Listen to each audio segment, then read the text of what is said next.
आप देख रहे हैं सत्यमेव टाइम्स और मैं हूं आपके साथ हर्षिता। उत्तर प्रदेश में अपनी खोई हुई सियासी जमीन को दोबारा पाने में जुटी कांग्रेस पार्टी विधानसभा चुनाव के पहले एक्शन मोड में है। पार्टी की राष्ट्रीय महासचिव और यूपी प्रभारी प्रियंका गांधी ने चुनावी घोषणा के बाद अब प्रतिज्ञा रैली के जरिए यूपी की योगी सरकार को घेरने की कवायद में जुट गई हैं। प्रतिज्ञा रैली की इसी कड़ी के तहत आगामी 31 अक्टूबर को गोरखपुर जिले के चंपा देवी पार्क में उनकी रैली प्रस्तावित है, जिसको सफल बनाने में जुटे प्रदेश अध्यक्ष अजय कुमार लल्लू संत कबीर नगर जिले में पहुंचे, जहां उन्होंने कार्यकर्ताओं के साथ शहर क्षेत्र के NH 28 स्थित एक निजी होटल में बैठक की, जिसमें रैली को ऐतिहासिक बनाने पर मंथन हुआ।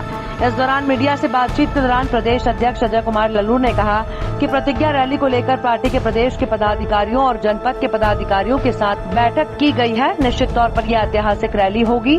विधानसभा चुनाव में महिलाओं को 40% टिकट दिए जाने के मामले पर जब उनसे ये सवाल किया गया कि अभी तो महिला उम्मीदवारों के नाम महज 10% ही पार्टी हाईकमान के पास आए हैं, तब उन्होंने कहा कि हमारी नेता आदरणीय प्रियंका जी, जो इस बार के विधानसभा चुनाव में 7 प्रतिज्ञाओं के साथ आई हैं, जिनके समक्ष पूरे प्रदेश से अब तक टिकट के लिए 2700 आवेदन आ चुके हैं और सभी 15 तारीख तक आवेदन लिए जाएंगे। उन्होंने कहा कि मैं लड़की हूं, लड़ सकती हूं, ये नारा है हमारी आदरणीय प्रियंका गांधी जी ने दिया है।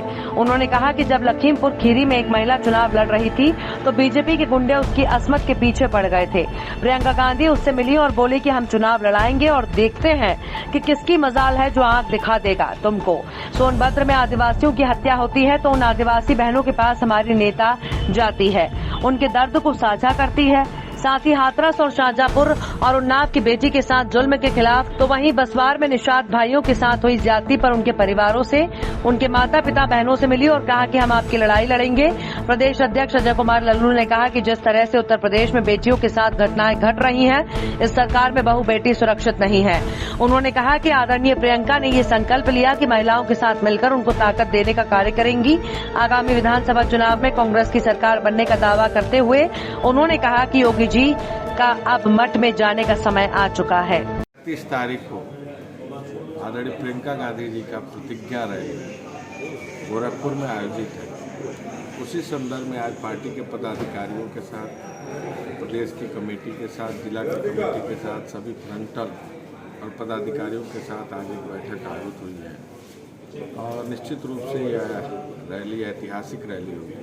और आदरणीय प्रियंका गांधी जी जो हमारी 7 प्रतिज्ञाएं हैं जो चुनाव में हम उत्तर प्रदेश के लिए लेकर आने वाले हैं, उसी बाबत यह प्रतिज्ञा रैली होगी और उसमें वो ऐलान। तो क्या लगता है जो है किस तरह से आप जो है इसको मैनेज करेंगे, किस तरह से? पता नहीं आपने कहाँ से देखा है, हमारे पास 2700 लोगों का आवेदन है और अभी 15 तारीख तक आवेदन की तिथि निर्धारित है।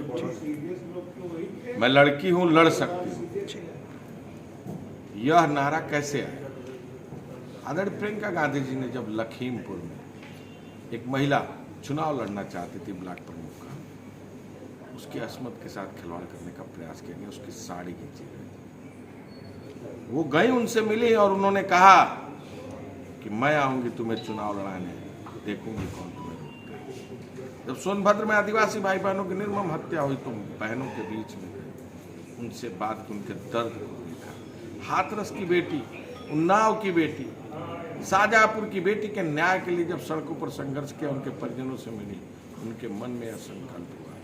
जब बसवार में नाव तोड़ी गई, निषाद भाई बहनों की परिवारों से मिली, माताओं से मिली, बहनों से मिली और उन्होंने कहा कि हम आपकी लड़ाई लड़ेंगे। उत्तर प्रदेश में जिस तरह महिलाओं के सम्मान के साथ खिलवाड़ सरकार कर रही है, आदरणीय प्रियंका जी ने ये मन में पूरी तरह संकल्प लिया कि हम महिलाओं को आगे लाएंगे, ताकत देंगे और इस रूप में उन्हें आत्मबल और पूरी शक्ति प्रदान करने का काम करेंगे कि वो किसी से अधिकार के लिए, किसी से न्याय के लिए कहीं जाना नहीं पड़ेगा, वो खुद न्याय देने में सक्षम हो। इस संकल्प के साथ उन्होंने चुनाव लड़ाने का वादा किया। सरकार 4.5 साल का जश्न अपनी सियासी जमीन को तलाश रही है उत्तर प्रदेश में, ऐसे में लड़ाई कहाँ आपको कांग्रेस की लड़ाई नहीं दिख रही? महंगाई पर कौन लड़ रहा है, कानून व्यवस्था पर कौन लड़ रहा है, महिला सुरक्षा पर कौन लड़ रहा है, किसान के मुद्दे पर कौन लड़ रहा है, बेरोजगारों के मुद्दे पर कौन लड़ रहा है? और आप जिस जनपद से हैं, क्या कोरोना काल में हमारे पार्टी के पदाधिकारियों ने लोगों की मदद नहीं की?